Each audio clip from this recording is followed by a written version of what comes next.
सितंबर को तुला राशि में आ जाएंगे शुक्र। अपने घर में रहकर शुक्र कौन सी 9 राशियों को देंगे फायदा, वीडियो में पूरी डिटेल उपाय के साथ जानिए। नमस्कार, मैं हूं नरेश कुमार। दोस्तों, जो कलयुग है उसमें शुक्र की बहुत प्रधानता है। आपकी जब हम कुंडली का एनालिसिस करते हैं तो सबसे लंबी दशा जो है वो शुक्र की होती है, वो 20 साल की होती है। शुक्र को दैत्य गुरु कहा गया है, यानी कि वो प्लेनेट जिसे लग्जरी पसंद है, जिसे ब्यूटी पसंद है, जिसे एंटरटेनमेंट पसंद है, जिसे धन धान्य ऐश्वर्य सब पसंद है।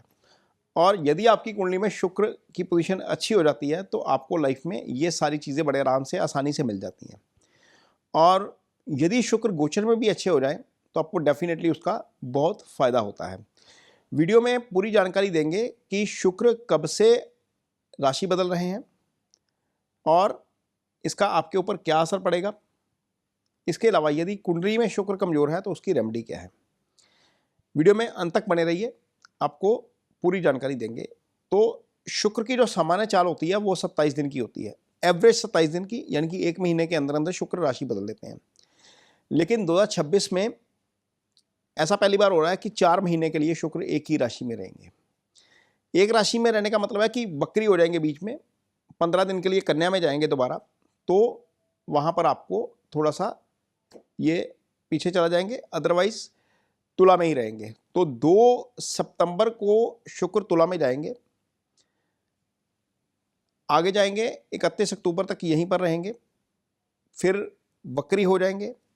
24 नवंबर को मार्गी होंगे दोबारा मार्गी होने पर ये फिर तुला में आएंगे और तुला में जाकर फिर 1 जनवरी तक वहीं रहेंगे और 1 जनवरी को वृश्चिक में आएंगे। बीच में 6 से लेकर 22 नवंबर तक का समय है जब ये कन्या में चले जाएंगे, तो वहाँ पर थोड़ा सा 15 दिन का एक पीरियड रहेगा। अदरवाइज बाकी दिनों के लिए शुक्र तुला में ही रहेंगे और तुला में रहकर कौन सी राशि के लिए अच्छा फायदा करेंगे ये जानेंगे। तो मेष राशि के जातकों के लिए ये शुभ गोचर नहीं है, क्योंकि ये गोचर 7वें भाव में हो रहा है। 7वें भाव का शुक्र का गोचर अच्छा नहीं माना जाता। हालांकि शुक्र अपनी राशि के रहेंगे तो ये गोचर मेष राशि के लिए अच्छा नहीं है। यदि हम टॉरस की बात करेंगे, यानी कि शुक्र की अपनी राशि जो है, उसके लिए भी ये गोचर अच्छा नहीं है, क्योंकि ये गोचर 6ठे भाव में होगा। तो ये पहली 2 राशियां हैं जिनके लिए ये गोचर अच्छा नहीं रहेगा। आगे यदि हम मिथुन की बात करेंगे तो मिथुन राशि के जातकों के लिए ये गोचर 5वें भाव में होगा। 5वें भाव का शुक्र का गोचर बहुत अच्छा माना जाता है। 5वें भाव में शुक्र की अपनी राशि है, बुध और शुक्र मित्र हैं, क्योंकि मिथुन राशि बुध की राशि है, ये मित्र राशि है। तो यहाँ पर क्या कर सकते हैं शुक्र, 5वां भाव जो है वो आपके बुद्धि विवेक का भाव है, 5वां भाव आपके निश्चल प्रेम का भाव है। तो मिथुन राशि के जितने भी जातक हैं उनकी ज़िंदगी में कोई आ सकता है। सबसे पहले तो यह है कि उनकी ज़िंदगी में कोई आ सकता है, उनकी आय में वृद्धि हो सकती है, उनको विदेश से संबंधित लाभ हो सकता है। ये चीज़ें मिथुन राशि के जातकों के लिए बुध करेंगे। संतान पक्ष से फायदा हो सकता है। ये चीज़ें बुध जो है मिथुन राशि के जातकों के लिए अच्छी हो सकती है। संतान यदि नहीं है तो वहाँ पर एग्जीक्यूशन होती हुई नज़र आ सकती है आपको। कोई यदि आप फैमिली प्लानिंग कर रहे हैं, यदि कुछ आपका प्लान है कि फैमिली को एक्सपेंड करने का, तो ये समय आपके लिए अच्छा रहेगा, क्योंकि 5वें में शुक्र है और जब कंसेप्शन हो जाती है तो पहले महीने में जो प्रोटेक्टिव प्लैनेट होता है वो शुक्र ही होता है। तो 5वें का शुक्र संतान के लिए भी अच्छा माना जाता है। तो ये मिथुन राशि के जातकों के लिए होगा। अगली राशि कर्क राशि है। कर्क राशि के जो जातक फैमिली के लिए या घर के खुद के लिए इन्वेस्टमेंट के लिए प्लॉट खरीदना चाहते हैं, मकान खरीदना चाहते हैं, गाड़ी खरीदना चाहते हैं, उनके लिए ये गोचर अच्छा है, क्योंकि शुक्र इन तमाम चीज़ों के कारक हैं और चौथे भाव में गोचर करेंगे। और चौथे भाव का एक्टिव होने का मतलब है सुख स्थान एक्टिव हो जाएगा। तो यहाँ पर आपको एसेट से संबंधित मामले जो हैं वो आगे बढ़ते हुए नजर आएंगे। शुक्र की दृष्टि आपके दशम भाव के ऊपर रहेगी, तो दशम भाव कारोबार का भाव है। कारोबार से संबंधित चीज़ें बढ़ती हुई नजर आएंगी इस अवधि के दौरान। और जिनका कारोबार नहीं है, जो फ्रीलांस में काम करते हैं या नौकरी करते हैं, उनका कार्यस्थल के ऊपर प्रभाव बढ़ता हुआ नजर आएगा। तरक्की मिलने के योग यहाँ पर बन रहे हैं, क्योंकि 11वें भाव का स्वामी शुभ गोचर में है। आय में वृद्धि हो सकती है आपकी। ये कर्क राशि के जातकों के लिए होगा।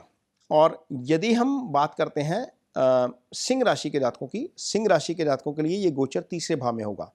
पराक्रम की वृद्धि होगी आपके में, कॉन्फिडेंस ज़्यादा बढ़ जाएगा आपका। भाइयों से आपको सहयोग मिलता हुआ नजर आएगा। कोई धार्मिक यात्रा आप कर सकते हैं। भाग्य देखिएगा आपका साथ देता हुआ नजर आएगा। तो सिंह राशि के जातकों के लिए कारोबार वाले स्थान का स्वामी पराक्रम के भाव में है, यानी कि कोई भी अड़चन यदि आपको कारोबार में आती है या नौकरी में आती है तो आप अपनी बुद्धि विवेक के साथ, अपने पराक्रम के साथ उसको सुलझा लेंगे और डेफिनेटली लाइफ में आगे बढ़ेंगे। ये आपको इसका अच्छा फल देखने को मिलेगा सिंह राशि के जातकों को। तो यहाँ पर काम से संबंधित चीज़ें, कारोबार से संबंधित चीज़ें बढ़ती हुई नजर आ सकती हैं। धार्मिक यात्रा हो सकती है। भाग्य आपका साथ देता हुआ नजर आएगा यहाँ पर आपको इस गोचर के दौरान। अगली राशि कन्या राशि है। कन्या राशि के जातकों के लिए शुक्र धन का जो है वो प्रवाह लेकर आएंगे, क्योंकि धन के भाव में शुक्र का गोचर होगा। शुक्र का गोचर धन भाव में, और धन भाव में शुक्र की अपनी राशि, डेफिनेटली यहाँ पर धन से संबंधित फायदा होगा। खास तौर पर कोई ऐसा सडन लाभ हो सकता है जिसकी आपको अपेक्षा नहीं है, क्योंकि शुक्र की दृष्टि सीधी धन भाव के अष्टम भाव के ऊपर पड़ेगी, जो छुपे हुए धन का भाव होता है। तो डेफिनेटली यहाँ पर जो कन्या राशि के जातक हैं उनको इसका फायदा होगा। कन्या राशि के जातकों के लिए भी भाग्यस्थान के स्थान का स्वामी जो है वो शुक्र बनता है। 9th नंबर के ऊपर, यानी कि 9वें भाव के ऊपर आपकी वृषभ राशि आती है। भाग्य भी आपका साथ देता हुआ नजर आएगा। कोई धार्मिक यात्रा आपकी हो सकती है इस अवधि के दौरान। अगली राशि तुला राशि है। निश्चित तौर पर तुला राशि के जातकों को इसका फायदा होगा। आप थोड़ा सा ज़्यादा एंथुजिज्म में फील करेंगे, क्योंकि राशि का स्वामी राशि के भाव में आ गया। शुक्र रोमांस का कारक है, शुक्र थोड़ा सा लाइट मूड का कारक है। तो डेफिनेटली इस अवधि के दौरान आप थोड़ा सा अपने आप को हल्का महसूस करेंगे। स्वास्थ्य लाभ आपको मिलता हुआ नजर आएगा। इसकी दृष्टि सप्तम भाव के ऊपर रहेगी। यदि आप कोई पार्टनरशिप में काम करना चाहते हैं तो पार्टनरशिप वाला भाव एक्टिव हो जाएगा। तो यहाँ पर आपको ऐसी अपॉर्चुनिटी मिल सकती है जहाँ पर किसी के साथ पार्टनरशिप में काम करना पड़े, या आपके पार्टनर को इसका फायदा हो सकता है। शुक्र की दृष्टि सप्तम भाव के ऊपर पार्टनर को फायदा देती है। शुक्र, यदि आप मेल हैं तो आपका पार्टनर शुक्र होता है। लाइफ पार्टनर की मैं बात कर रहा हूँ। लाइफ पार्टनर को फायदा हो सकता है, लाइफ पार्टनर से फायदा हो सकता है, पार्टनरशिप में फायदा हो सकता है। तो ये फायदा करेगा आपका शुक्र यहाँ पर। और अष्टम भाव चूंकि एक्टिव रहेगा, अष्टम भाव में शुक्र की अपनी वृषभ राशि आ रही है, तो छुपा हुआ धन या रिसर्च से संबंधित जिनका काम है, चाहे आप मेडिकल की रिसर्च करते हैं, साइंस की रिसर्च करते हैं, किसी भी तरह का काम, रिसर्च से जुड़ा हुआ काम आपको डेफिनेटली फायदा दे सकता है। अगली राशि आती है वृश्चिक। वृश्चिक राशि के जातकों के लिए 12वें भाव का गोचर होगा। 12वें भाव का गोचर किसी भी प्लैनेट का अच्छा नहीं माना जाता। सिर्फ शुक्र ऐसे ग्रह हैं जिसको 12वें जाने का दोष नहीं लगता। वो दोष इसलिए नहीं लगता क्योंकि शुक्र जिस राशि में उच्च के होते हैं, मीन राशि में, वो कालपुरुष की पत्रिका में 12वें भाव में आ जाती है। तो यदि आपका काम विदेश से संबंधित है, कोई विदेश यात्रा करना चाहते हैं, तो ये समय आपके लिए शुभ हो जाएगा, क्योंकि राशि का स्वामी राशि में ही रहेगा, 12वें भाव में रहेगा, अच्छे भाव में रहेगा। यदि आपके ऊपर कोई कर्ज की स्थिति है तो आपको राहत मिलती हुई नजर आ सकती है। कोर्ट केस की कोई स्थिति है तो शुभ गोचर, शुभ प्रभाव आपके 6ठे भाव में रहेगा, तो कोर्ट केस में राहत मिलती हुई नजर आ सकती है। और यदि आपको कोई फिजिकल समस्या खासतौर पर स्टमक से संबंधित है तो वहाँ पर भी आपको राहत मिलती हुई नजर आ सकती है। पार्टनर से यहाँ पर भी आपको फायदा होने के योग है, क्योंकि शुक्र की दूसरी राशि आपकी कुंडली में सप्तम भाव में या पार्टनर का भाव होता है। बिजनेस पार्टनर हो या लाइफ पार्टनर हो, वहाँ पर आपको फायदा होता हुआ नजर आ सकता है। ये रहेगा आपके लिए वृश्चिक राशि के जातकों के लिए। धनु राशि के जातकों के लिए शुक्र का गोचर 11वें भाव में है। ये एलिवेशन का भाव है, तरक्की का भाव है, आय का भाव है। डेफिनेटली आय में वृद्धि होने जा रही है, तरक्की होने जा रही है। यदि लाइफ में कोई नहीं है तो लाइफ में कोई आ सकता है। कोई, यदि आप सिंगल हैं, पार्टनर ढूंढ रहे हैं, तो 5वां भाव एक्टिव रहेगा। 5वां भाव निश्चल प्रेम का भाव होता है। शुक्र प्रेम के कारक हैं, रोमांस के कारक हैं। और यदि आपकी लाइफ में कोई है तो ये समय आपके लिए बहुत अच्छा रहेगा। आप उसके साथ अच्छा समय स्पेंड कर सकते हैं, क्योंकि 5वें भाव के ऊपर शुक्र की दृष्टि है। डेफिनेटली ये आपके लिए अच्छा समय रहने वाला है पार्टनरशिप के लिहाज से, यानी कि प्रेम के लिहाज से। और यदि आप मैरिड हैं, 5वां भाव एक्टिव रहेगा। संतान की प्राप्ति के योग भी इस अवधि में बनते हैं। यदि आप प्लानिंग कर रहे हैं संतान के लिए तो शुक्र यहाँ पर 5वें भाव को एक्टिव कर देंगे, और 5वें भाव से हम संतान देखते हैं। बुद्धि विवेक का भाव 5वां होता है। डिसीजन मेकिंग आपकी थोड़ी सी बेटर हो जाएगी इस अवधि के दौरान। डेफिनेटली आपको इसमें काफ़ी फायदा होने जा रहा है। और यदि आपका जो कोई कर्ज वाली स्थिति है, किसी को पैसे दिए हुए हैं, पैसे वापस नहीं आ रहे, तो हो सकता है वो पैसे भी आपके इस अवधि के दौरान वापस आ जाएं। ये धनु राशि के जातकों के लिए होगा। अगली राशि मकर राशि है। यहाँ पर ये गोचर अच्छा नहीं है, क्योंकि दशम का शुक्र का गोचर अच्छा नहीं माना जाता। इसलिए मकर राशि के जातकों को इस गोचर का बहुत ज़्यादा लाभ नहीं होगा। कुंभ राशि के जातकों के लिए ये गोचर होगा आपके 9वें भाव में। 9वां भाव बुद्धि विवेक का भाव, 9वां भाव जो है वो भाग्य स्थान होता है और यहाँ से शुक्र का गोचर। और कुंभ राशि ऐसी राशि है जिसके लिए शुक्र योगा कारक ग्रह हो जाते हैं, क्योंकि शुक्र की जो दूसरी राशि है वो आपके 4th हाउस में आ जाती है।